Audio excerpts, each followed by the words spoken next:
From complete and utter devastation, embarrassment, and absolute buffoonery for the Ohio State Buckeyes, the redemption tour has one more stop, and that is the national championship game. What's up? Welcome to Chatt It Up Sports. The Ohio State Buckeyes defeat the Texas Longhorns, and they are headed to the college football playoff national championship game. I am Greg Larnard, alongside this way, my man Chase Green, and we're going to be with you for the next 45 minutes or so. Just thought we would hop on and do a little, playoff recap, semifinal recap of this game. We got an opportunity to be out at Mike's yesterday. Shout out to Mike's Hole in the Wall, presenting sponsor for this great show that we get a chance to do, and we love those fine folks down there. Service is amazing. The wings are great. I don't know if you watched any of it, Chase, but I was doing a little mukbanging yesterday with the You with did. the wings on the air. You did, man. I was pretty proud of that. And I did not know what that meant until you said that on air. I was like, whoa, what is that? It sounds dirty. It sounds a little dicey, dude. Sounds a little dicey. I'd heard about it because I'd listened to this other podcast. It was a rewatch podcast of the Scrubs Show between Donald Faison and Zach Braff. And their producer he did some mukbanging on his own in terms of that, and I was like, dude, that just sounds weird, but it's just literally you're just eating food and talking at the same time. And I was sitting in the coach's office on Thursday, or coach's locker room on Thursday, and one of the players comes in, our starting catcher, actually, shout out to Jace Purdy. She said, I told her I had a show tonight, and she goes, you guys should do some mukbanging at some point. That would be interesting. Just sit around and just eat and just talk about sports and whatever. I was like, you know what, Jace? I'm going to do that tonight. I'm going to surprise the guys. I'm not going to tell them that I'm going to order some wings. I'm going to just slyly go to Cam. Hey, Cam, can I get some wings? Just the Wilbur sauce. No flats. All drums. All drums. Okay. Got you. So it was fun. Great wings. Fantastic. If you couldn't tell from watching yesterday, I was all about them. The beer is cold. There's TVs all over the place. If you want to go to a spot for the games, NFL playoff games this weekend, check out Mike's Hole in the Wall, downtown Chattanooga on the North Shore, 535 Cherokee Boulevard. All right, Chase. So before we get into the Penn State Notre Dame game from yesterday, let's just talk about the game that we just witnessed, that we just saw. So talk to me a little bit about your early, just right after the game, takeaways. It was an interesting tale of two halves. It was very sloppy in the first half. Both teams cleaned some things up in the second half, looked a little bit more efficient, looked like Texas was going to sort of grab some of that momentum, and then some big plays happened for Ohio State in order for them to grab that momentum back. Give me your thoughts. As creative as Sark can be, he can also be very frustrating. That final second down play with the pitch out of the shotgun is going to be frustrating for every Texas fan forever. I just can't believe that was your call. Go get your 1 yard at that point. It's like, dude, that's very frustrating. It was a tale of two halves also because I felt like the fronts on both ends, Ohio State dominated up front in the trenches there the first half, and it just didn't look close. And then Texas found the rhythm a little bit towards the end there, and you're like, all right, here we go. And then Travion Henderson was like, hey, see ya. You want some momentum? Bye. I'm going to make up for that terrible, terrible slap that I had on a guy. I don't know what he was thinking, but, juices get flowing. It's all that. But, man, Texas just Quinn. I don't know about Quinn. It's interesting because he makes some incredible plays, like that shovel pass on that touchdown drive that they had, like as he's going down, the wherewithal just to sort of locate his guy and just underhand shovel it was pretty amazing. In order for him to do that, I didn't know Quinn had it like that in his bag. So I was actually kind of impressed with the way that Quinn was able to fight through some adversity in this game. But you're right, he's a flawed quarterback in its totality. He'll move on after this season. Arch Manning will be there. We did get a chance to see a little Arch there. I believe it was right at the end of the half, correct? When I got that 8 down. Yeah, he got that 8 yards. And, so we did see a little Arch Manning in there. But I know it was it was really, that was kind of a topic of conversation. If Quinn doesn't play well, is Arch going to get an opportunity? And I mean, Quinn played fine. He had 280 plus yards and a couple of touchdowns. I know he had the late pick. You're just trying to force something, make something happen. In that fumble there in the fourth quarter that Jack Sawyer, his old teammate, scooped up and scored. That was pretty electric. That was the nail in the coffin right there. And he's trying to extend the play. I get it. He's trying to hold on to the football as long as he possibly can to see if somebody can get open. It's a fourth down. You're desperate at that point. And I think you're right that in that moment, in the Texas fans' eyes, the call of that pitch to the outside is going to be the one that's really, really questioned. It was like you're trying to get a little too cute, I think is what you were kind of getting at. Too cute. Especially when you're at the one, man. And I understand, like, that front that Ohio State has is nasty. Like, that's tough to run at those guys, especially when your offensive line hasn't had like their greatest day ever. Physicality is something you're like, I don't know if we're winning that physicality battle between those guys. It's big boys up front for Ohio State. Yeah. But you got to do something else. And you're like, man, I wish we would have had, because that was a great route by Golden that he got the pass interference on. So it's like, only got us 1 yard. But if he wouldn't have gotten that, then it's probably a pretty easy touchdown. And then this game is very, very different. But it's like, man, you burn your one good play. And I thought they had a good night up until really that last drive, like up until that last little run, those 4 downs. You're like, man, the way they use their running backs for Texas, I was like, okay, we found something. I even noted that in the first half. I was like, how are we going to find these running backs that have not really done that well? And I was like, okay, we got to figure out something. They just started getting them out of the backfield, and Ohio State didn't know how to cover it. And I was like, all right, Mr. Blue's going to have 2 tutties already. Okay, that's pretty sweet. But then, you just can't power running back those guys. And that kind of sucks between him and Wisner. It's like, man, I'd like to see something else, like a long drag, something else. And then you use my least favorite play. I don't feel like the sweep has worked since it's worked on NCAA or has worked in Madden. And that's been years, brother, years. Just abandon it at this point. Just send it home. It's out of here, dude. It's gone. Get rid of it. Scratch it out of every playbook. And, as a Titans fan, we tried that with Derrick Henry many times. I don't know if it's worked, but maybe once, and that's just because Derrick Henry's Derrick Henry. I was gonna say, if you can't do it with Derrick Henry, who's gonna be able to do it? Who else are you gonna do it with, man? Saquon, hopefully not this weekend. Yeah. How did you feel? I mean, I don't want to bash on viewers, but how did you feel about Will Howard tonight? It was kind of interesting. I felt like he played really well in the first half. They were moving. It seemed free and easy. I'm like, man, like they're going to roll. I'm like, all right, well, I thought the score was going to be 31-24. Okay, like they're well on their way. And then they just, as we were kind of texting in the group chat, like they just kept shooting themselves in the foot. These penalties, moving it back. And, they'd be in I think it was like a 3rd and 13. And then they have the 5-yard penalty on the false start.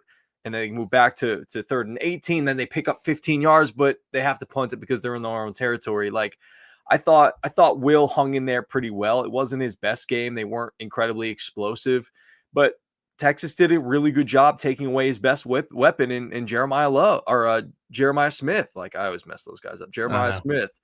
Man had one catch for 3 yards. 1 catch, 3 yards. That was in the first drive. If you're Jeremiah Smith, you have to be, obviously you're incredibly happy you're going in the national championship game. You just had 2 incredibly good blow-up games, the last 2 games of the college football playoff to get you to this point. You have to be happy, but you also have to be frustrated.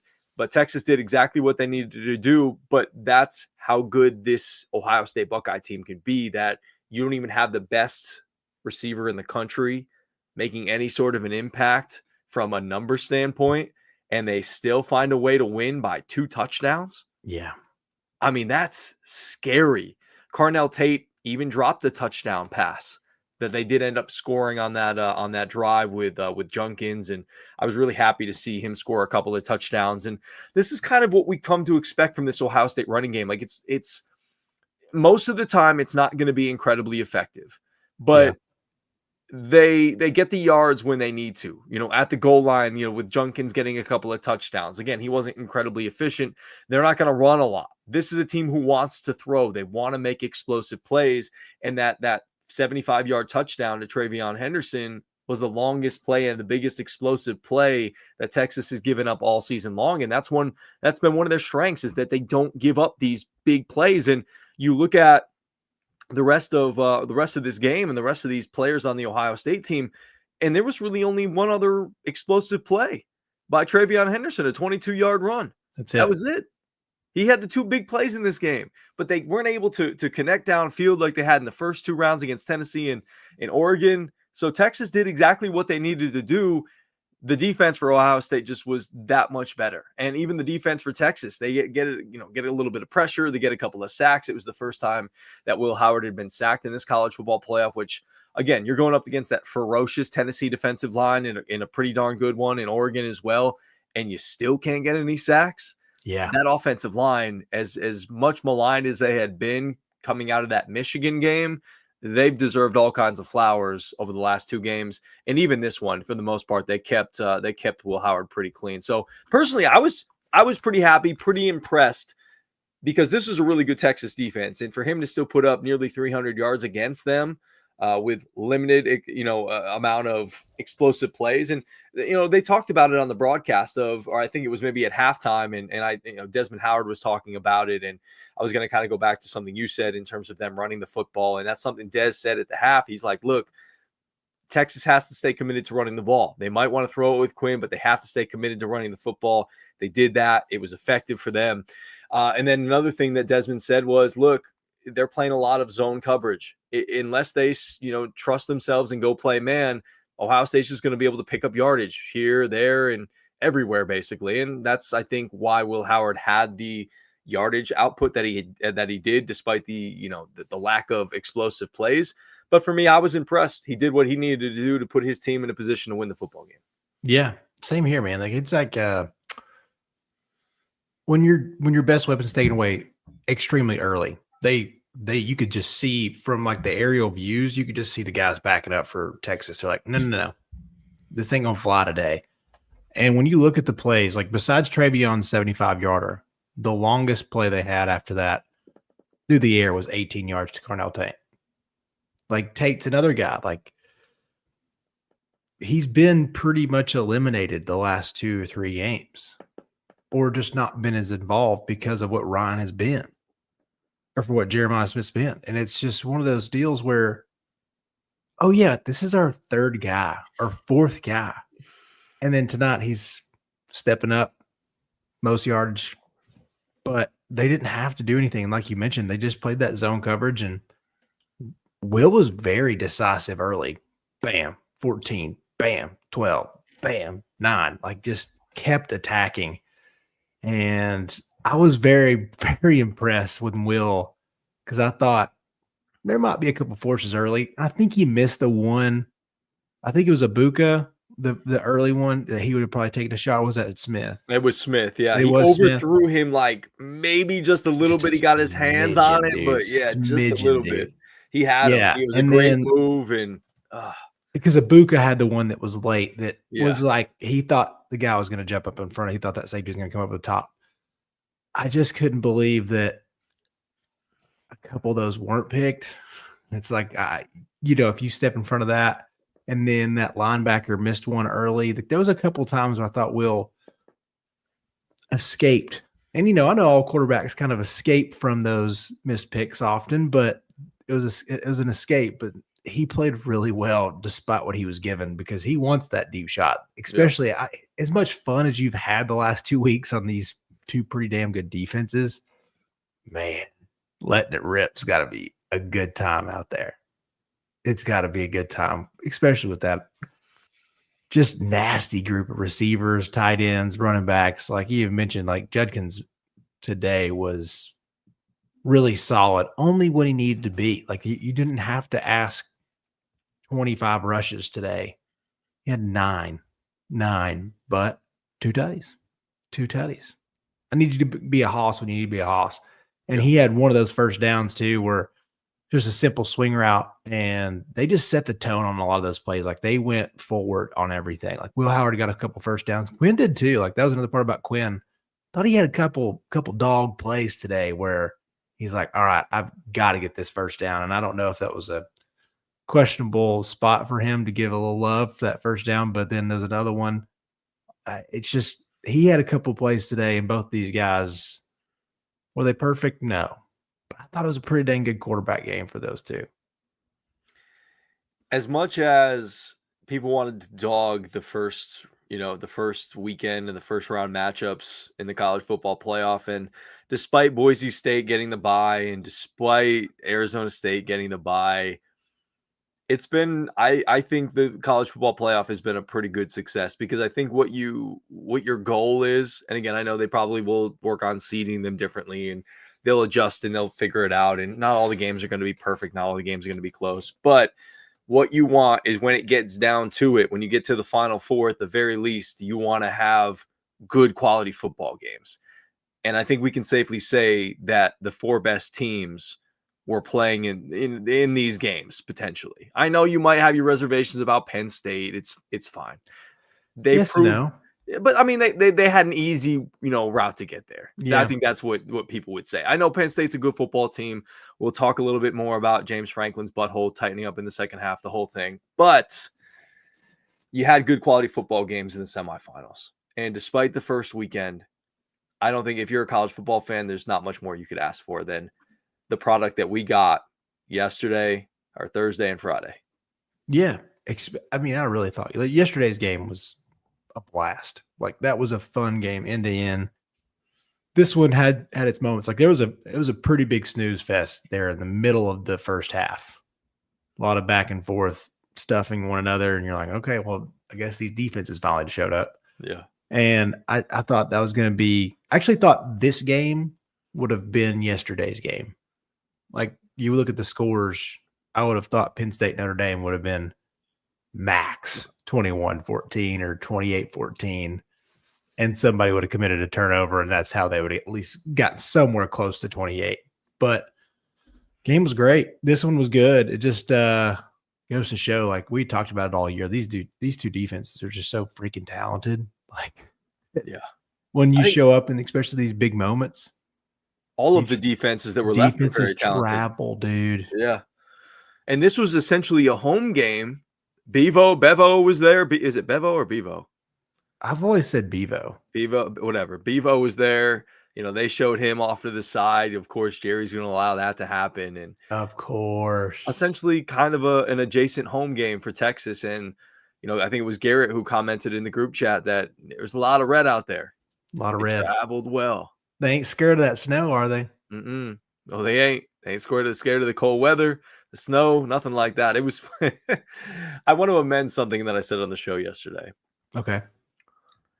I asked the guys, I was like, if it does in fact snow in the valley and downtown and all that good stuff, I was pretty positive Garrett was probably going to get snow out in Ottawa, but I'm always sort of skeptical when they're talking about all this snow in, downtown and wherever I'm at, in downtown Chattanooga.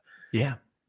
I asked the guys, I said, do you want snow tomorrow? Like, are you excited? Like, do you want it? And they're like, yeah, like, it's so cool. Obviously they don't really grow up with snow, the whole thing. And I was kind of like, I was kind of like a Grinch. I was like, no, like, I want to be able to have my lessons tomorrow. I want to be able to like do stuff. Like, I don't really want snow, but getting it today and it actually coming, I think I would have been disappointed if it were like only an inch or two. It was like a little dusting, but the fact that it like actually came down and it actually stuck made it sort of majestic. And I really enjoyed it. I know you and I were talking a little bit about it, and those of you who follow me on Instagram or Facebook know we had the hot tub outside, and it was pretty cool just to be in there while the snow was coming down. I wish I had something covering me. That would have made it a little bit better. Yeah, you're one canopy away from having a great setup. Yeah, we do need we need a canopy. We need a table and some chairs out there in the patio too. I know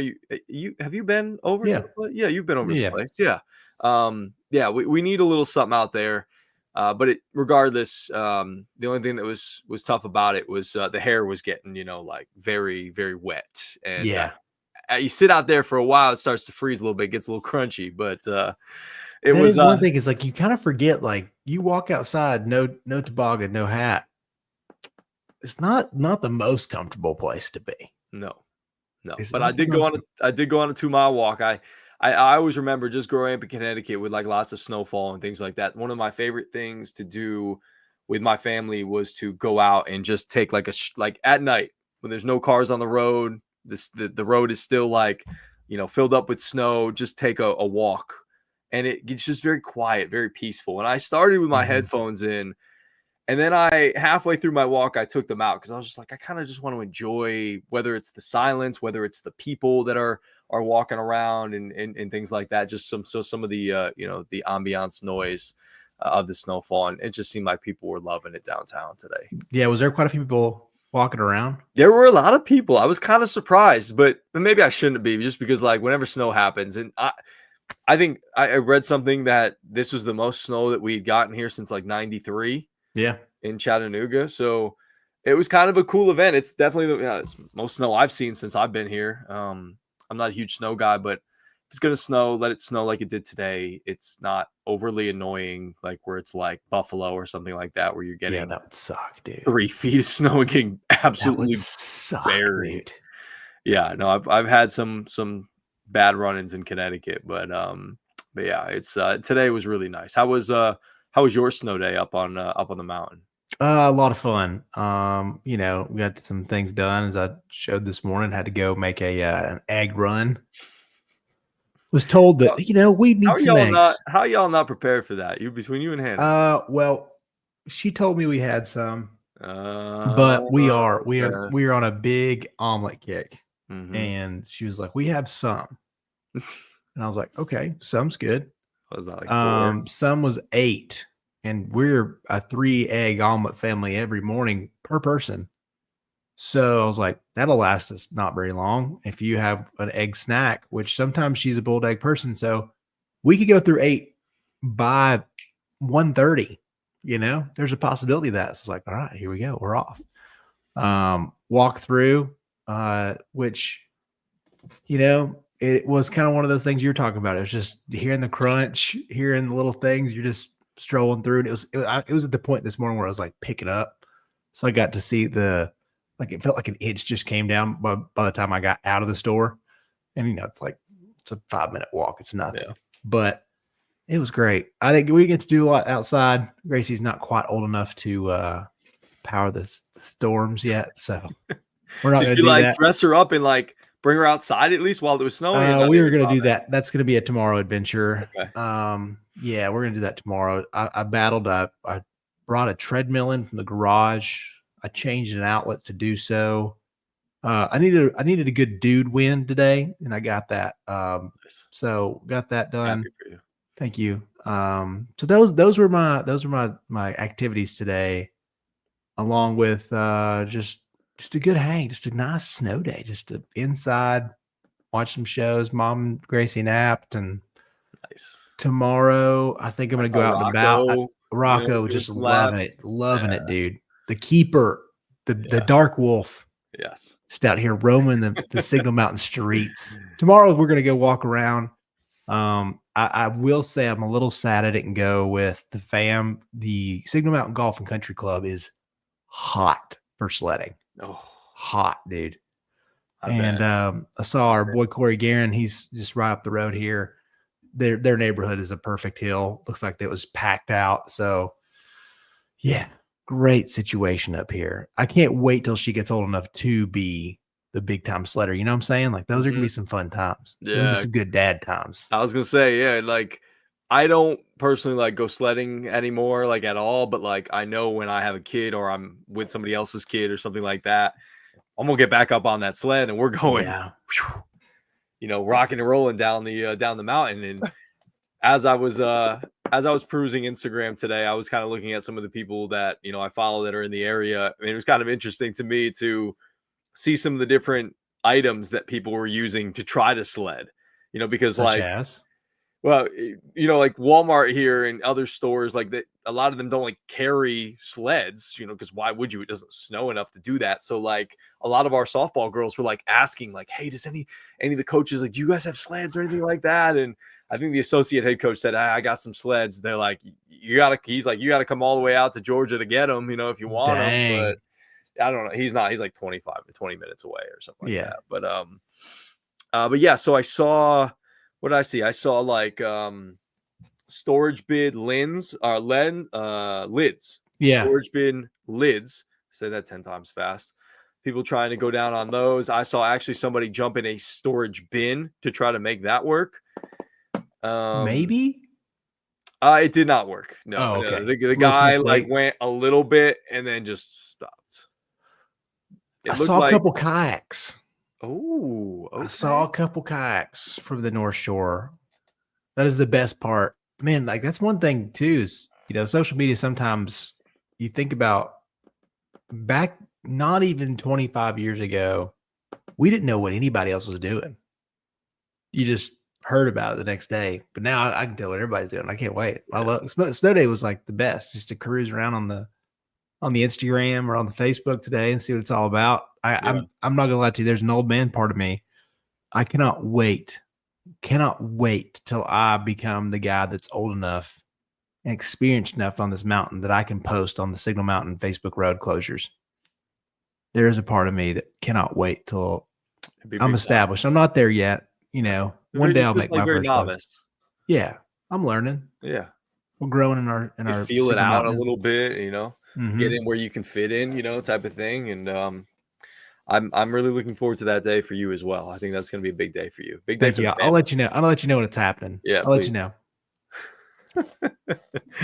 Yeah, sledding and snow was huge for me growing up. Both of my houses that I lived in growing up all had hills. I used to live right next to an elementary school at my first house when I was really little, and there was a smaller hill like right in our yard going up towards the elementary school. But if you wanted to trek it a little further back behind the school, there was some serious hillages up there where you could like really get some speed, get some ramps if you want to build those. Yeah, it was pretty legit. And then my second house, we had like a really nice, solid, just front yard hill that just went like steadily down. It was perfect. If you wanted to be a little dangerous, you go down the right side near the stairs. That was a little steeper. You had to cross the driveway. Sometimes you build a ramp see if you can get over the driveway. That was always fun. And then my parents decided to like landscape and build up a retaining wall and like take away our fun, basically. Thanks a lot, Ray. Yeah, it was definitely Ray's doing. Probably Joanne. She probably would. My dad's such a lawn guy. That's what I thought you've told me. Yeah, you're right. You're right. He is the big lawn guy. He loves it. He's out there all the time. And one time I think it was for Christmas, and this sounds so stupid when I tell this story now, but I asked for a snowboard one time, like thinking I was going to be able to snowboard down the little hill in my front yard. Mm-hmm. It never worked. It was completely. You got to get a lot of snow. Yeah, and it has to be the right package, and like it can't be too fluffy because you're just gonna sink. Like it's got to be like frozen a little bit, for you to go and bear that weight standing up. It was just like a completely useless gift that I got from Santa Claus. But you dream. I did. I had a dream that one day I'd be able to snowboard down the front yard of my house, and it was going to be epic. We build those ramps. I'd be not kick flipping, but like, I don't even know, doing some sort of trick over the driveway. And yeah, you just one day that might have happened. Yeah, did not come to fruition. I've never been skiing or snowboarding or tubing.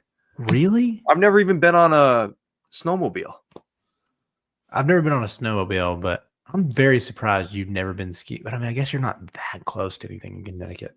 No, not really. My dad skied when he was younger, but then just like never took us. Like it just wasn't. What would be the closest? Did y'all have any mountains close to you? I don't even know. Like I was not even something I even got into. How close are you to Vermont? I guess I don't even know like mileage or driving wise. I don't know. I've never made that drive. Okay. To be honest with you, I never went all the way up there. From Connecticut. Yeah. I don't know. Anyways, You know who had a dream to beat a highly ranked team? James Franklin. James Franklin. Yeah. What'd you think, buddy? I know you have some thoughts on that. Oh man, it was just classic James Franklin in the second half. You know, Notre Dame was getting rolled. They were down 10-0 before the backup quarterback. Shout out to Steve Angeli or whatever his last name is. Like, he was a guy who put together a nice little drive there to put the Fighting Irish in range to kick a field goal to get you some points to be able to feel good about yourself going into the half. Because other than that, Riley Leonard didn't really look that good. The running game really wasn't doing much. There really wasn't a lot happening for Notre Dame. And then in the second half, they get the ball. They end up scoring. They shut out Penn State in the third quarter. Then we get some fireworks popping off in the fourth, which was great. And I think Riley Leonard really showed me something because, again, kind of like kind of like Penn State, like Jeremiah Love, he played, but how healthy was he really? 11 carries, 45 yards, had a touchdown. Riley Leonard, again, huge with his legs. He actually showed you something with his arm as well. I wasn't sure if that was something that he had in his bag against that defense in particular. And he was awesome in this game. He really was. Did you hear the story about his mom texting him every single game day? You suck. Yeah. You suck. Dude, that's a dog. That's gotta hurt the mom though. Maybe she's built different, but my mom could never. My mom could never. Nope. No. So yeah, in the second half, it was just Drew Aller just making stupid decisions, especially on that when the game was tied there at 24 late in the fourth quarter, and they had an opportunity getting the ball back after Notre Dame couldn't do anything with it, and just making a terrible pass and getting it intercepted. Again, he had been pretty good not turning the football over, hadn't been terribly effective throwing the football in terms of yardage and statistics and things like that. But, you know, the running game showed up once again. They have a great two-headed monster there in Singleton and Allen, and they showed up and showed out. Singleton had 3 tutties in this one, kind of carrying the load offensively, a couple of those in the fourth quarter, of course. And, you know, it's just that one big mistake by Drew Aller. And that really came back to bite him. And that was kind of the final nail in the coffin. And it just kind of is another one in those long line of games in which James Franklin just can't get it done in a big game. You know, Joseph said it perfectly going into the playoffs. It was like, well, what about James Franklin going into these playoffs? Well, he's not going to play a big game until the semifinals. You know, you're playing SMU and you're playing Boise State. Here we are. And then you get to Notre Dame, who I was on my walk today and I was kind of thinking about it as I was being introspective. And I was like, just thinking about Notre Dame. And I'm like, man, think about this team. And you talk about redemption for Ohio State. That's kind of how we started the show. But think about the redemption for Notre Dame. Joseph more specifically, but I'll kind of back that as well. I was kind of pounding the table a little bit for Notre Dame to like maybe not even be involved in the college football playoff because of that egregious loss that they had against Northern, Illinois in the beginning of the season. I know they rattled off however many wins in a row, and they've played so well down the stretch. Their defense is suffocating. They get just enough from Riley Leonard. He's not anything crazy special, but dude is just an absolute warrior out there. Yeah. And he's such a special athlete. Yeah. It's different. I thought both those teams are very different. It's a lot of running the ball, but like you mentioned, Riley just kind of showed me something. There were some really good throws, and then, you take advantage of what you're given.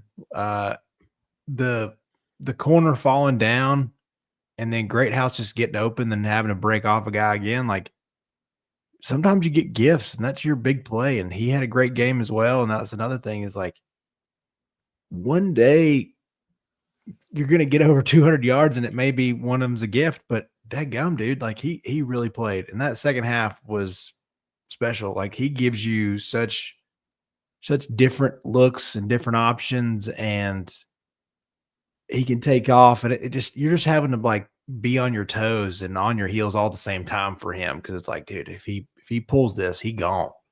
He's fast. Like Will Howard hit a little jolt energy tonight. And you're like, oh yeah, I forgot Will's pretty fast too. Turf Monster got him, as you mentioned, but Riley's the straight up fastest guy. And then to go back to your point with Drew, Aller looked so comfortable and the way he throws the football, because he's a big boy, talking 6'4", 240, looks, build of your typical Penn State giant man, or even like a Brady Quinn, maybe the Notre Dame guy.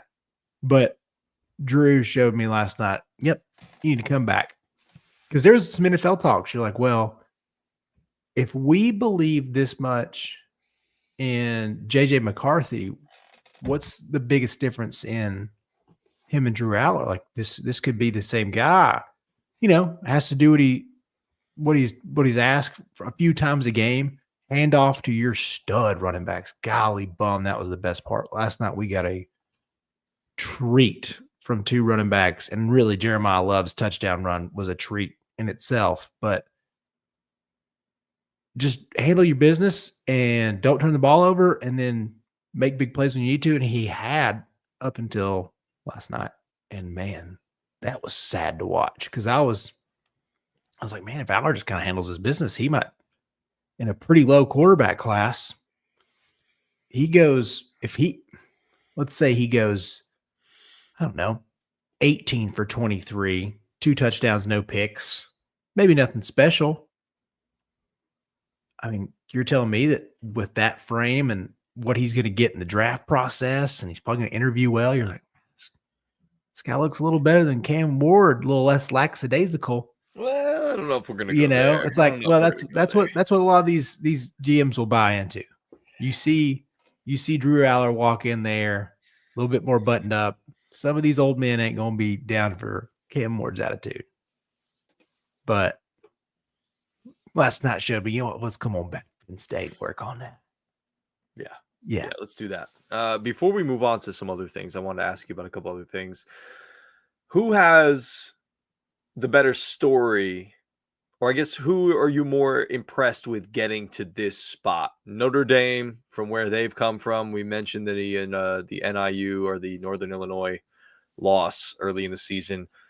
Or is it Ohio State, who had obviously a heartbreaker against Oregon early in the year, and then you get absolutely embarrassed by losing on your own turf to your arch rival in Michigan. And, the questions swirling around about Ryan Day, and will he retain his job? Will he still be there? To you, who's the more impressive turnaround and to get to where they are now heading into the national championship? We're not going to preview this game. We've got all week next week to do that. But who are you more impressed with that they're here? It's actually 2 really good storylines here. They're really good. Like, you want to sell some stories, you got it in the next 11 days. I'm going to give a slight edge to Notre Dame, actually, because of the NIU coach offering up his services and being like, yeah, why would you like to learn what you did wrong? And for Freeman to be like, yeah, man, I could really use that, to have some humility. And all these little things I've learned about Freeman over the week, like him bringing back the group going to mass on Saturdays after, what's his face with LSU, Blaken, head coach at LSU. Left. My gosh. I can see his face. Yeah. Why am I doing this? What is this stupid name? I'm doing this. Brian Kelly, good there gosh. You go. I was thinking Bill O'Brien, and I was like, no, that's wrong. For all the things Brian Kelly took away and just changed some culture and talked about how you can't win there. Right now, I'm going to go to LSU to win national titles or make it to national titles. And then this happens, and it's Freeman. It's the leader of men, the humility to learn how to not beat yourself.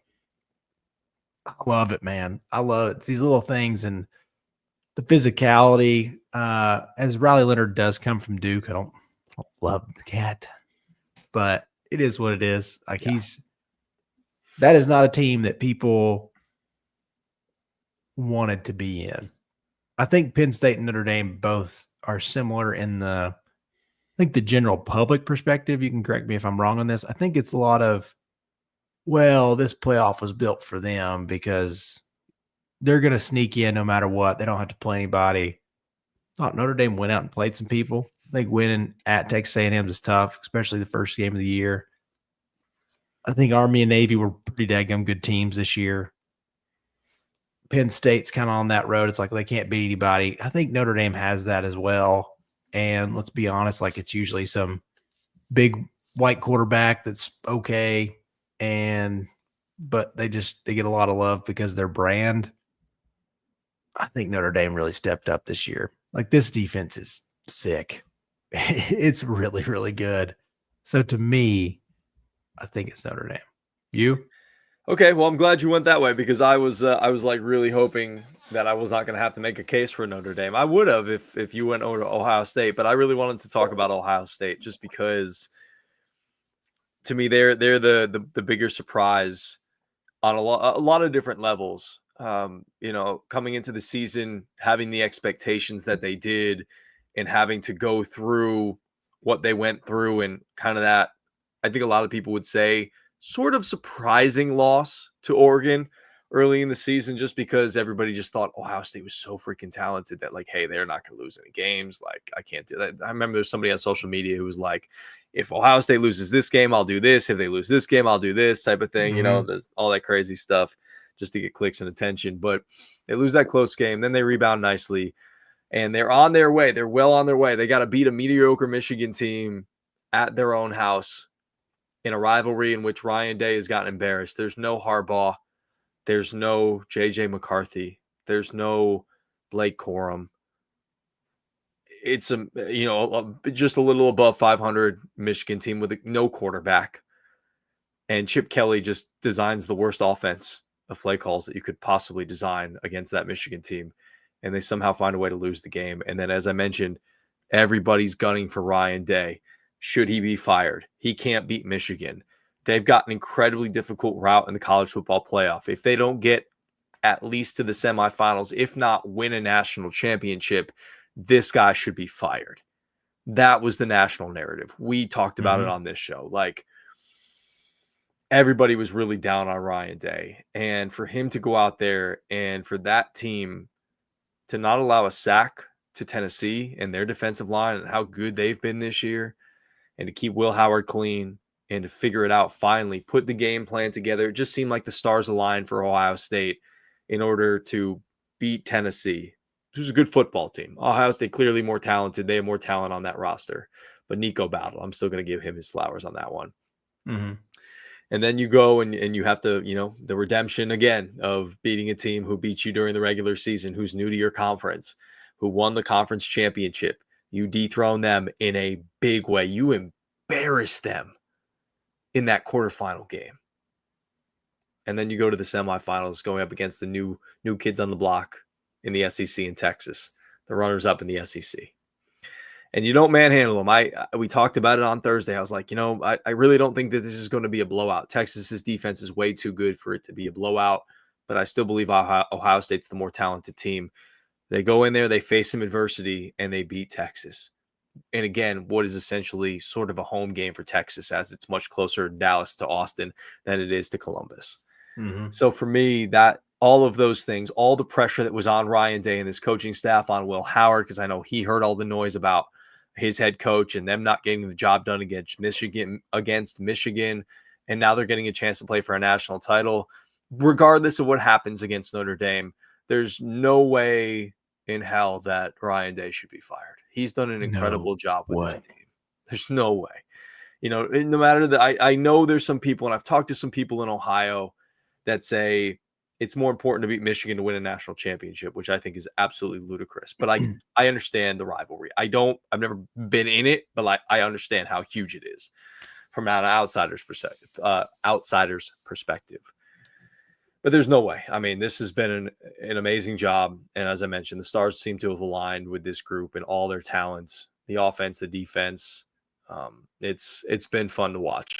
As much as I'm not a Buckeye fan, I didn't enjoy them beating down Tennessee. I would have loved for them to show a little bit better in that game. You have to be, if you're a college football fan, you have to be impressed with what they did. And I know you saw it at the end of the game when Jack Sawyer took down Quinn Ewers, took that pigskin, and rumbled all the way to the house. And then afterwards, boy sitting on the sideline, gassed, oxygen mask on. Will Howard comes up and is just beating his chest and getting into it with him. And man, that's the passion and the stuff that you love about college athletics. And it just means so much to these kids, and to have a chance to play for a national championship. It's going to be a fun one between Notre Dame and Penn State, or excuse me, Notre Dame and Ohio State. So yeah, I don't think you can go wrong. And both of these teams are kind of a surprise. Yeah. It's where they got to be honest, like, I think because he got beat down so bad, I didn't love Ryan Day, but then now I'm like, God, dude, when you're calling for this guy's head, I understood it, because I like you mentioned, we understand the rivalry. We understand the magnitude of this. Michigan, Ohio State, not in it, but got a lot of friends in it. And from somebody that has deep connection with, Duke versus Carolina, like, I get the whole perspective. Yeah. Like, if we beat Duke twice and win no other games, I'm actually pretty happy.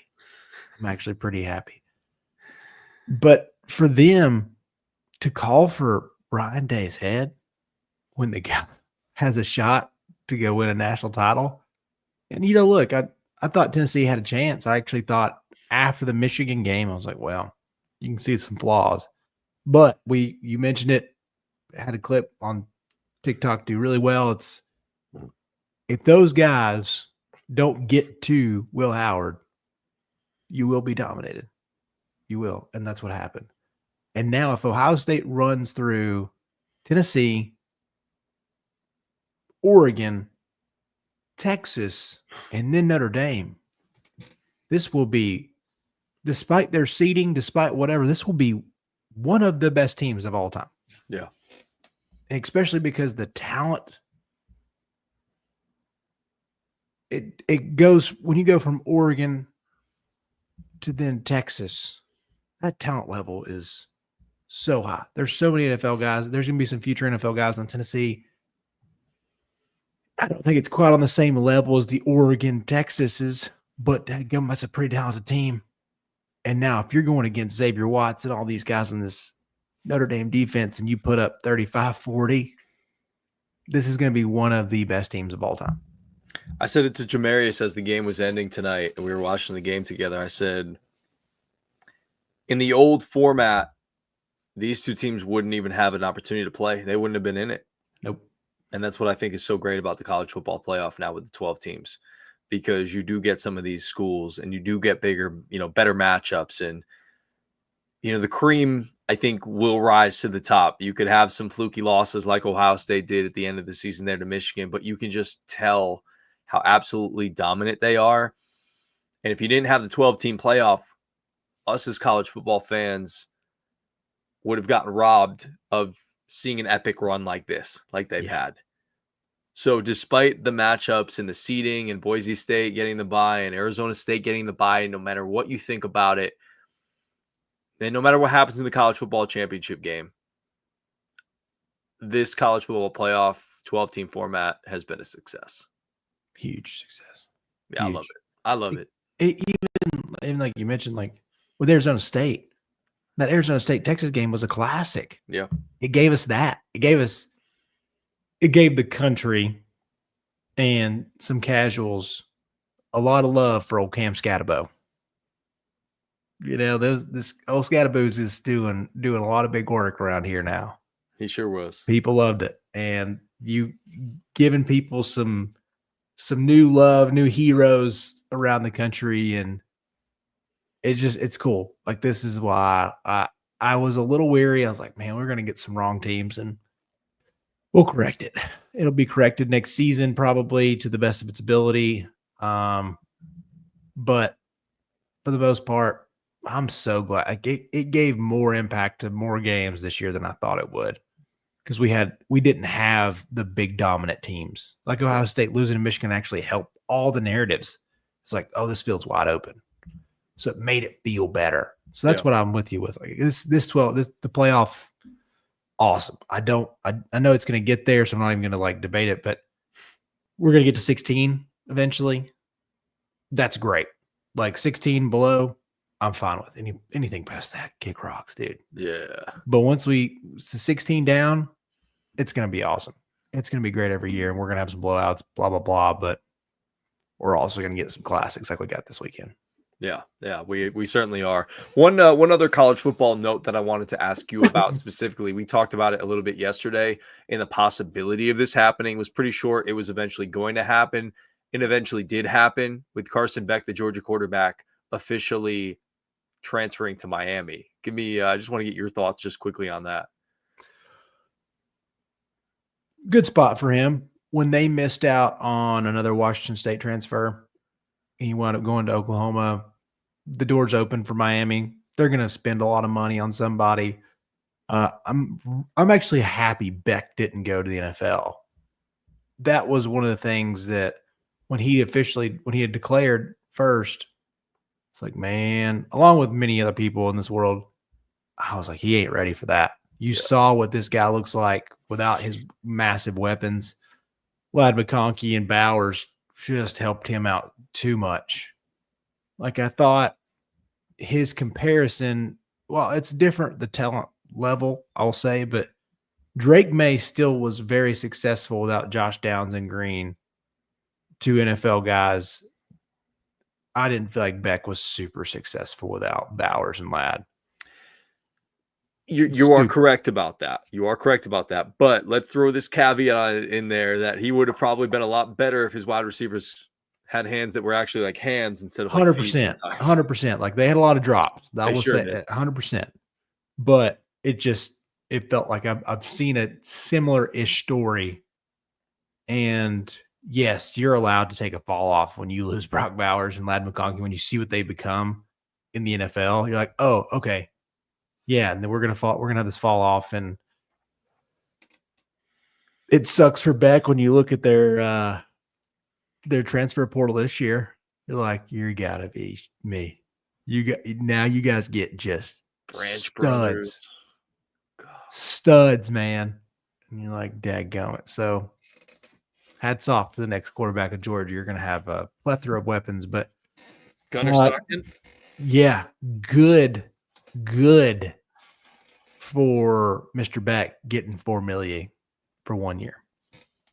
Yeah, and he goes and get a chance to hang out with his girlfriend, the basketball player from Miami. Oh yeah, I forgot she's a hooper. Yeah, a big TikTok star. Which, who knows if TikTok's going to be sticking around or not. Well, we got a couple weeks left. Gosh, I hope not. I hope it doesn't go away. We need Mr. Wonderful to buy it, dude. That would be wonderful. That would be wonderful. All right, last thing. I know we're over 45 minutes now, but we talked about it yesterday, so I want to give you an opportunity to talk to us a little bit about your thoughts on the NFL playoffs coming up tomorrow and Sunday and on Monday. I'm so excited. I'm a little bummed. That the Joe Burrow train didn't make it in. I know. I'm a little bummed about that. Not gonna lie to you. But overall, I think we got some good games. Like even if you're looking at the most Sam Bradford 2.0. Sam Bradford 2.0. I mean, could wind up being one of the worst takes. Well, I mean, he has some bad ones. I love our boy Miggy, but he has some terrible ones. But that might be the worst of all time. Yeah. I think there's always potential upsets. Like it's weird playing teams 3 times. Like, do you feel like the Steelers? I know they're on a little downfall, but I know that's one people are calling for, like the Steelers Ravens upset. The Steelers will play the Ravens tough. The Ravens are going to win that game, but I wouldn't be surprised if the Steelers found a way to, as they say, cover. Yeah. Do you think your Packers? Without talking betting, I'm not talking. How can your Packers upset the Eagles? They can upset the Eagles by Jalen Hurts being extremely rusty. Not hadn't played in a couple of weeks. It's the rest versus rust type of thing. People want to sit there and say, well, he's refreshed. He's going to be healthier. He's coming off a concussion. Mm-hmm. We know those things are a little iffy. A.J. Brown nicked up his knee a little bit in practice. Didn't practice on Thursday. I didn't get an update, see if he practiced today. I didn't get a chance to look at it, to be honest with you. But so the way that they can win this game is if Josh Jacobs throws on his Superman cape, it does what Derrick Henry did for you guys in 2019, I believe it was, and just ran y'all to the AFC Championship game and said, just get on my back, boys. I'll carry you. It's going to be very difficult against that Georgia North defensive line that the Eagles got building over there. I'm not going to lie to you. So that's going to be a tough one. But if they can find some running room, that's certainly going to open things up for Jordan Love. And if he's able to kind of cook a little bit and throw his own Superman cape on, they'll be okay there. I'm a little disappointed that they're not going to have Christian Watson. Not that he's an incredible wide receiver, but speed guy, big play, will take the top off of defense, allow things underneath to sort of open up as well. They don't have that. They also don't have like a go-to wide receiver. And Miggy and I were talking about this, and I mentioned Jaden Reed, and he's like, "Whoa, don't tell me Jaden Reed." I was like, "No. Trust me, I know Jaden Reed's kind of a gadget guy. He's kind of like Deebo Samuel light, like not as big, not as burly, probably a little bit better of a pure wide receiver than Deebo is, but it's sort of gadgety. The guy that I trust the most on this team is Romeo Doubs. And then the defense or special teams is going to have to create some sort of play. Turnovers, interceptions. Jalen will throw some interceptions every once in a while. If the pass rush can find anything, a strip sack, something like that. And if some way, somehow Keyshawn Nixon can maybe return one or give you some great field position or something like that on a punt or a kickoff, those are the things that we're going to need to have happen. I don't believe that we're not as talented as the Eagles. It's a hard team to be as talented as. That's true. But to me, I think the big thing hinges on Jalen Hurts. If Jalen Hurts comes out and is protected and is getting time and making throws, and AJ looks healthy and Saquon is running wild, it's going to be a very long day. So I'm not picking them. And I told the guys, I'm like, look, like I'm kind of going into this weekend with low expectations. Kind of like, we were living together last year. Like I think you knew kind of how I was feeling about the Pack. Like I was like cautiously optimistic. Like Cowboys, well, do they have that many weapons? Maybe they could pull something off. And then they blew the doors off of Big D, but they own Big D. This Eagles team is much more talented than the Cowboys were last year. So I'm not holding out hope. I am going to go into this game on Sunday at 4:30 and just kind of be as relaxed as I can be, have no expectations of them winning this game or making a deep run. They just, to me, I've been watching this team my entire life. I just don't feel like this is a Super Bowl unit. They're missing their best cornerback. They're missing one of their best, receivers on the offense. It's just going to be a tall task. But if they happen to do something, I'm open to being pleasantly surprised. Yeah, that's going to be the funnest game, I think. You think so? I do actually think that'll be the funnest game. To me, Green Bay brand always carries. I think a lot of people are starting to like Love, even like kind of casuals. I think Baltimore Pittsburgh might actually be a snoozer. Like you mentioned, I think Baltimore's going to kind of grind out win this one. I think we're going to see a lot of rushing yards. Houston, LA. I don't know what to think about that one. Harbaugh's going to keep it low scoring. CJ has not been the best CJ, and I know a little bit of that's offensive line, wide receivers going down. Like it's been a little different this year for Houston. I just don't love that team. The Titans can beat you. I don't love that. Just to be honest.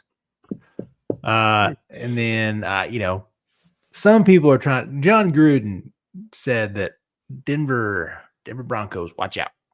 I was like, I'm sorry, I don't feel that vibe. I think Buffalo's on a tear. But I think that's probably the funnest game. I hope you guys can get some activity out of the wide receiving group and for Kraft to kind of figure some things out too. I know he's been a little bit this year. A little bit of that. That's annoying because I had him on my fantasy team. So been a little annoying towards the end. So I don't know. That's kind of the way the offense flows. I think GT's got a tough one. I think Tampa, Washington's going to be pretty fun too. I'm kind of glad they put that one. Jaden's just an awesome treat to watch too. And Baker's always Baker. So Now we've got Marshawn Lattimore versus Mike Evans. oh, gosh. Dude, have you seen some of the memes that have been put out about him are fantastic. Yeah, I can This imagine. matchup. Yeah, just poke around on the world Yeah. of the interwebs and be like, yeah, Marshawn Lattimore versus Mike Evans. And it's always like dudes fighting and people being funny on the internet. I love it. If you were going to pick an upset, who would you pick?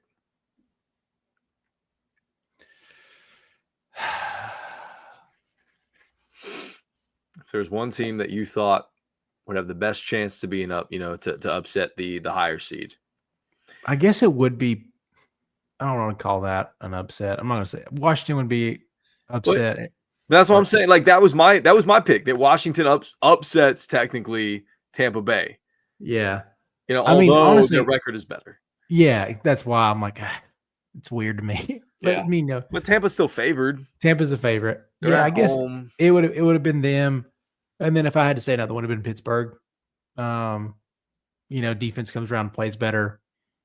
When you get They always play Lamar tough. They always play Lamar tough, especially this time around. Like he kind of got his teeth kicked in last time. Yeah. I think Tomlin stepped up. Well, they've been dogging Tomlin a lot. Like it's not looked great the last couple of weeks, really the last month or so.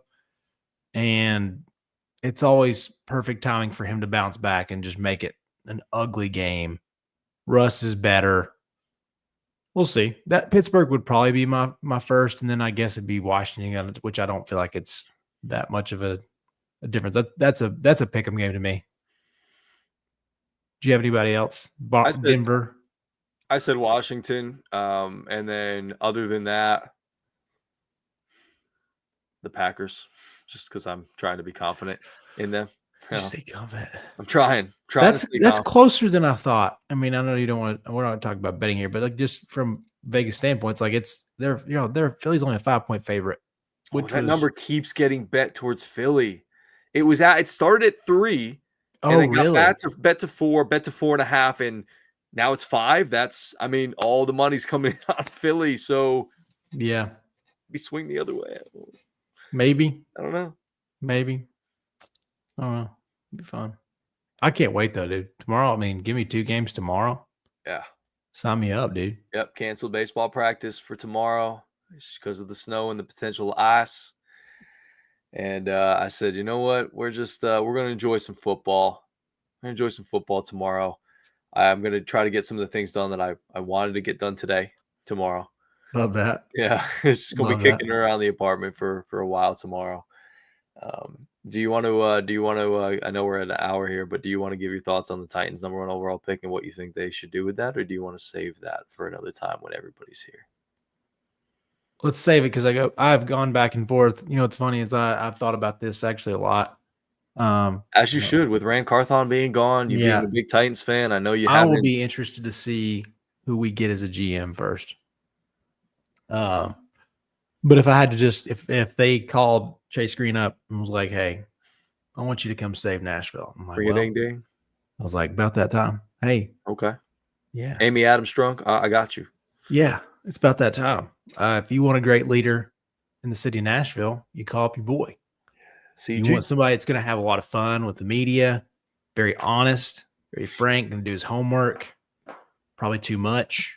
When I had my laptop out with my notes, watching this game, Hannah was like, "We're still doing this, huh?" Like, yeah, I got a show afterwards.